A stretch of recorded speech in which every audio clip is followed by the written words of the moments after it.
સર્વે વૈષ્ણવોને જય શ્રી ગોપાલ. પુષ્ટિ સંહિતા ગ્રંથ ભાગે પાના નંબર 82 પરનો પ્રસંગ છે. હરજી શામજીનું લીલાનું સ્વરૂપ અને લીલાનો અપરાધ. વૈષ્ણવો બધા વિદાય થયા પછી ધનબાઈએ કહ્યું કે ભાભા હવે સુખાળા થાવ, ઢોલિયા તૈયાર છે. ત્યારે હરજી બોલ્યો, સુખાળા થવાની કાંઈ ઉતાવળ નથી, પણ પાંચા ભાભાએ જે પ્રસંગની વાત ડોસાભાઈને કરી હતી તે વાતનો પ્રસંગ ભાભા પાસેથી સાંભળીને પછી સુખાળા થશો, માટે ભાભા એ પ્રસંગ મને સાંભળ્યા પછી નિરાત થશે. ત્યારે પાંચા ભાઈએ હરજીને કીધું કે શામજીને આવવા દે, પછી પ્રસંગ તમને બેઉને સાથે રાખીને વાત કરશું. હરજીએ કહ્યું કે ભાભા પછી પ્રસંગ કરવાનો સમો તમને ક્યાંથી મળે અને અમે સાંભળીએ, પછી તો ગ્રંથનો આરંભ માંડવાની ચર્ચા થાય. કાલે તો આખો દિવસ મહાનુભાવી ભગવદી પધારે તેને હળવા મળવામાં, સેવા સામગ્રીના કામકાજમાં સમય ક્યાંથી મળે? વાતને વિસારે વિસરી જાય. એટલે કે બધા જ વૈષ્ણવનું જૂથ એકત્ર થવાનું છે, તો પછી સમય નહીં મળે આ વાર્તા પ્રસંગ કરવા માટેનો. અને જો વાત ભૂલી જઈએ તો ભૂલાઈ જ જાય. આમ વાત થઈ રહી ત્યાં જ ડેલી ખખડિયાનો અવાજ આવ્યો. જ્યાં જોયું ત્યાં તો જય શ્રી ગોપાલ કરતો સામેથી શામજી આવી પહોંચ્યો. ભાભા જોઈ રહ્યા ને બોલ્યા કે શામજી, તું અટાણે અચાનક ક્યાંથી? તારું નામ મુખમાં છે ત્યાં તારું દર્શન થયું. શામજી આવતા જ પાંચાભાઈના ચરણમાં પડી ગયો ને બોલ્યો કે ભાભા, દર્શન તો તમ જેવા મીઠા ભગવદીના હોય. હું તો તમારા ચરણની રજની આશા રાખી રહ્યો છું. હું તો તમ થકી ઉજળો છું. મારે મન તમથી મોટું કોઈ નથી. ભગવદીમાં જાણ સુજાણ અને તમે તો ઠાકોરજીના પૂરણ ભરવાળા ગુણવંત કૃપા પાત્ર છો, જેથી ઠાકોરજીની બધી લીલા તમારા હરદામાં પ્રગટ થાય છે. જે તમારી વાણીના પ્રભાવે કરીને અમને તેનું દર્શન થાય છે, એવા મહદ કૃપા પાત્ર છો. ભાભા, તમે અને ડોસાભાઈ, જીવનદાસ, ધનભાઈ, આ તમે બધા જીવ પ્રાકૃત દશાના નથી, અલૌકિક દશાના જીવ છો. એવું દર્શન મને તમારી કૃપાથી તમારા સ્વરૂપનું મારા હૃદયમાં થઈ રહ્યું છે.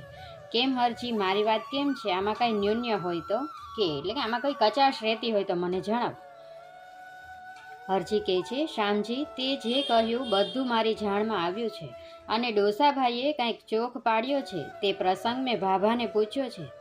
ત્યારે પાંચાભાઈએ કીધું કે એ પ્રસંગ શામજી આવે ત્યારે વાત, ત્યાં જ તું આવી પહોંચ્યો. તારી ગણતરી અટાણે તો ક્યાંથી હોય, પણ કાંઈક ઠાકોરજીની ઈચ્છા પ્રસંગ કરવાની, જેથી તું અત્યારે આવી પહોંચ્યો છે.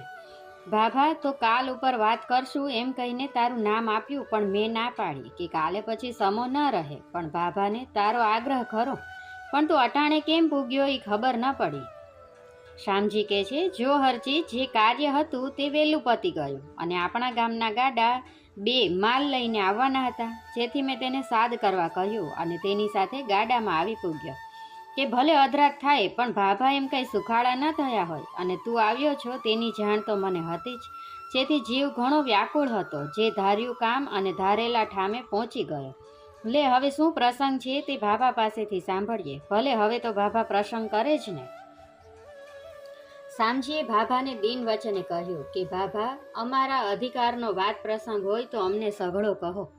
ત્યારે ડોસાભાઈએ કહ્યું કે ભાભા, એ જીવ રસ્યા છે, તેને પ્રસંગ સાંભળ્યા વિના સુખ નહીં થાય. તો થોડી રાત જાય, પણ તેનો મનોરથ પૂરણ કરો. કાલે સમો નહીં મળે એ વાત હરજીની સાચી છે કે રસિયા જીવ છે, એ જ્યાં સુધી વાર્તા પ્રસંગ સાંભળશે નહીં ત્યાં સુધી એના જીવને શાંતિ નહીં મળે. તો એમનો મન મનોરથ આપણે પૂર્ણ કરો. પછી પાંચાભાઈએ કહ્યું કે ભલે, તારી વાત સાચી છે. જે પ્રસંગ જ્યારે ઉપજે ત્યારે થાય તેમાં આનંદ વધુ આવે, પણ નીચ અંતરંગ લીલાના ભાવ પ્રકારના પ્રસંગ ગોપ્ય હોય, તેની જાણ સર્વેને ન હોય. તે વાત તો જવરલા ભગવદી જણ જાણતા હોય. અલૌકિક દ્રષ્ટિ અને બુદ્ધ પણ અલૌકિક ઠાકોરજી કૃપા કરીને આપે ત્યારે નજરે પડે. અલૌકિક બુદ્ધ હોય તો જ જાણ્યામાં આવે. પછી અલૌકિક લીલાનો ભર ઉપજે ત્યારે ઘણું સઘળું જાણમાં હરદામાં આવે. જેનો હરદો ચોખ્ખો હોય તેને સંભળાવાય. એવી તો આ માર્ગની મેળ મર્યાદા અને ભાવનો પ્રકાર છે. માર્ગના સિદ્ધાંતની વાત સર્વે આગળ થાય, પણ અંતરંગ લીલા ભાવનાના પ્રકારનો ભેદ તો અધિકારી જીવ એ લીલાના ભાવવાળો હોય તેને સંભળાવાય. તમે બેઉ એ લીલાના જીવ છો, તેથી તમને એ ભાવનું દાન થયું છે, જેથી તમને વાત પ્રસંગ સાંભળવાનો રસ ઉપજ્યો છે. પાંચાભાઈએ મહારાજ પાસેથી જે પ્રસંગ સાંભળ્યો હતો તે બધો વાત પ્રસંગ હરજીને શામજીને કહ્યો. તે પ્રસંગ માંડીને લખ્યો છે. તો પાંચા બાબાએ જે પ્રસંગ જમનેશ મહાપ્રભુજી પાસેથી સાંભળેલો હતો એ જ પ્રસંગ એમણે હરજી અને શ્યામજી એ બંને ભાઈઓને કીધો છે, અને એ પ્રસંગ એ ટાઈમે ડોસાભાઈ હાજર હતા એટલે એમણે લખ્યો છે. પછી પાંચા ભાઈએ કહ્યું કે શોભા વડાળે સોમલબાઈએ ધ્વજબંધ ઓછો કીધો હતો અને મહારાજને પધરાવ્યા હતા. તે સંવંત 1777 આસો સુધી ચતુરાદશીનો કીધો હતો. ઘણું જૂથ વૈષ્ણવનું માંડવામાં પધાર્યું હતું. માંડવામાં ઘણી શોભા કીધી હતી. તે ચતુરાદશીના મધખેલમાં તું હરજી શ્યામજી ઢાઢી ઢાઢણનો સ્વાંગ ધારણ કરીને આવ્યા અને મહારાજ માંડવામાં બિરાજતા હતા. તે રાત 1-1.5 પ્રહરની ગઈ હતી અને મહારાજ ઘણું પ્રસન્નતાથી બિરાજતા હતા. ચોમુખના જ્યોતના સથવારે મહારાજના દર્શન માંડવામાં થઈ રહ્યા હતા. મશાલો માંડવામાં ઝગમગતી હતી. ત્યારે મહારાજ પાસે હું તથા કુંભનદાસ, લવજી વગેરે પાસે બેઠા હતા, વીંઝણો કરતા હતા. તે સમયે મહારાજે કહ્યું કે પાંચા કુંભન, આ ચોમુખનું સ્વરૂપ તે વ્રજ ભક્તના જૂથની ભાવનાનું છે. જેથી ઠાકોરજી માંડવામાં રાસ ખેલવા પધારે છે તે જુગલ સહિત પધારે છે. તે પોતાના અંતરંગ જૂથને સાથે લઈને રમણ કરવા પધારે છે. જેના માથે કૃપા થાય તેને દર્શન થાય. એ વાત તો અલૌકિક અંતરંગ ભાવની છે. તમો બધાઈ અલૌકિક લીલાના જીવ છો. એમ વાત પ્રસંગ ચાલતો હતો અને હરજી શ્યામજી પદ બોલતા હતા. તે સમયે હરજીને શ્યામજીને જે મહારાજના સ્વરૂપમાં દર્શન થયું તે પદ તે જ સમયે ગાયું. જે પદ તે આજે ગાયું. શ્રી ગોપેન્દ્ર રસ રૂપ મેં દેખે, એવું સાક્ષાત દર્શન શ્રી ગોપેન્દ્રજીના સ્વરૂપનું તમને બેવને મહારાજના સ્વરૂપમાં થયું. અને હરજી તુક બોલ્યો, ભયો વિનોદ દુઃખ નાહીન રેખે, ત્યાં તમને શુદ્ધ રહી નહીં ને 10મી અવસ્થા પ્રાપ્ત થઈ ગઈ. મહારાજના ચરણમાં ઢળી પડ્યા. તે સમયે મહારાજે પોતાના શ્રીમુખનો ઓગાર તમારા હાથમાં આપીને કહ્યું કે પાંચા તેના મુખમાં મેલ. ત્યારે તમારા મુખમાં ઓગાર મેલતા તમને શુદ્ધિ આવી અને પછી મહારાજ માંડવામાંથી પોતાના ઉતારે પધાર્યા. ત્યારે હું તથા કુંભનદાસ, લવજી તથા લાડબાઈ, અમૃતવાઉ વગેરે મહારાજની સાથે ઉતારે પધરાવવા ગયા અને મહારાજ ઢોલીએ બિરાજ્યા.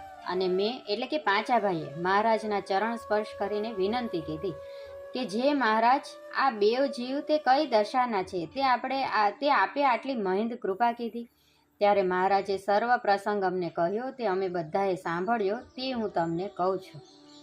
જમનેશ મહાપ્રભુજીનું વચનામૃત. હવે એ સમયે જે જમનેશ મહાપ્રભુજીએ વાત કરી છે એ વચનામૃત થયું આપણું, એટલે કે જમનેશ મહાપ્રભુજીનું વચનામૃત છે. મહારાજે શ્રીમુખથી કહ્યું કે જો પાંચા આ બધી વાતના પ્રસંગ પ્રગટ પ્રમાણ છે. લીલાના જીવની 10મી અવસ્થા એ લીલાના સ્વરૂપને નિરખતા જ થઈ જાય. તે બેવ જીવ અંતરંગ લીલાના છે અને તે લલિતાજીના જૂથના જીવ છે. તેમાં એક હરજી છે તે કલાપની સખીનું સ્વરૂપ છે અને શ્યામજી છે તે સૌરભા સખીનું સ્વરૂપ છે.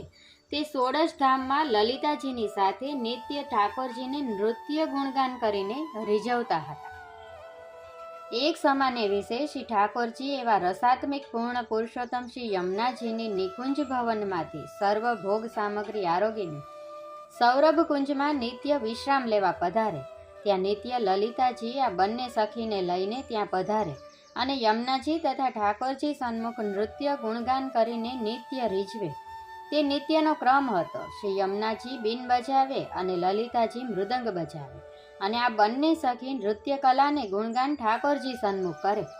ઠાકોરજી અતિ પ્રસન્ન થઈને પોતાના શ્રીમુખનો ઓગાર લલિતાજી સહિત આ સખીગણને આપે. તેથી લલિતાજી ઘણું જ રીઝી રહે. એક સમાને વિશે આ બંને સખીને લલિતાજીએ શિંગાર ધારણ કરવાની આજ્ઞા કરી કે તમો સવેળા શિંગાર ધારણ કરો. આજે અવેર થઈ છે. ઠાકોરજી ને શ્રી યમુનાજી રાહ જોતા હશે. ત્યારે આ બંને સખીના મનમાં રંચક માનમદ થયો અને શિંગાર ધરવામાં અવેર થઈ. પછી લલિતાજીએ બંને સખીના માનમદનું સમાધાન કરીને સત્વર સૌરભ કુંજમાં લઈને પધાર્યા. આ સમયે સૌરભ કુંજમાં ઠાકોરજી ને શ્રી યમુનાજી લલિતાજીને પધારવાની રાહ દેખતા હતા. આથી યમુનાજીના મનમાં ઘણો પરિતાપ થયો કે જે શ્રીજીને પરિશ્રમ પડી રહ્યો છે. આમ વિચારતા હતા ત્યાં લલિતાજી બંને સખીને સાથે લઈને સૌરભ કુંજમાં પધાર્યા. આ વાત પ્રસંગથી યમુનાજીએ લલિતાજી પર ઘણું જ રીસ રાખીને કહ્યું, તમોએ આજે શ્રી ઠાકોરજીને ઘણો શ્રમ કરાવ્યો છે, તે અપરાધ તમને મોટો પડ્યો છે. ત્યારે લલિતાજીએ મનુહાર કીધું કે જે મહારાણીજી, અમો તો તમારા શ્રી અંગના સખી સ્વરૂપ છીએ, તમારા ચરણની દાસી છીએ. આપ તો મહાન કૃપાલુ દયાલુ છો, તે અમારા અપરાધ સામું આપ ન જુઓ તો સારું. આમ લલિતાજીની દીનતા જાણીને યમુનાજીએ કૃપા વિચારીને કહ્યું કે તે તમો અપરાધને કારણે ભૂતલમાં પધારશો, ત્યાં તમને શ્રી ઠાકોરજીની નૃત્ય કલા અને ગુણગાનની અલૌકિક સેવા મળશે, જેથી તે સેવાથી ઠાકોરજી તમને દર્શનદાન ભૂતલમાં આપીને કૃતાર્થ કરશે. પછી તમે પાછા નિત્યલીલામાં પધારશો. શ્રીજી પોતાની ઈચ્છાથી ભૂતલમાં પોતાની લીલા પ્રગટ કરવા શ્રીમદ ગોકુલમાં પ્રગટ થશે, ત્યારે તમે પણ સાથે જ હશો. આવા અલૌકિક વચન શ્રી યમુનાજીએ લલિતાજીને કહ્યા અને લલિતાજી ખૂબ જ પ્રસન્ન થયા. પછી નૃત્ય કલા ગુણગાન કરીને શ્રી ઠાકોરજીને અતિ રીઝવ્યા. શ્રી ઠાકોરજી આથી ઘણું પ્રસન્ન થતાં શ્રી મુખે કહ્યું કે ભૂતલમાં અમો તમોને અમારા સેવક કરીને અમારા રસાત્મિક સ્વરૂપનું દર્શન, અમારી અલૌકિક દેવી વૈષ્ણવી માયાના સ્વરૂપમાં સાક્ષાત સ્વરૂપે દર્શન આપશો અને તમારો અપરાધ ક્ષમા કરશો. તમો લલિતાજીની સાથે ભૂતલમાં પ્રગટ થશો, ત્યાં તમારો અંગીકાર અમે કરશો. તેની સખી સ્વરૂપે ભૂતલમાં તમને લલિતાજી તમારા સ્વરૂપનો અનુભવ તમને કરાવશે. આવા વચન શ્રીજીના સાંભળી લલિતાજીને સખીગણ પોતાનું અહોભાગ્ય માનવા લાગ્યા. શ્રી યમુનાજીની સૌરભ કુંજમાંથી ત્રણેય સ્વરૂપ પોતાની નિકુંજમાં પધાર્યા. ત્યાં બંને લીલાના જીવ છે. પાંચા તેના સ્વરૂપનું જ્ઞાન હરિબાઈ દ્વારા થયેલ છે, તે ગોપ્ય રાખે છે.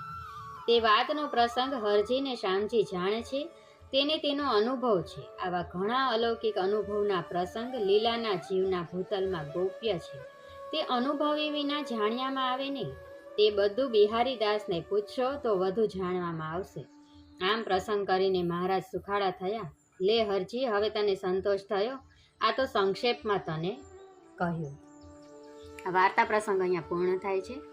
મારી કંઈ ભૂલચૂક થતી હોય તો દાસના દાસ જાણી ક્ષમા કરશો. સર્વે વૈષ્ણવોને જય શ્રી ગોપાલ.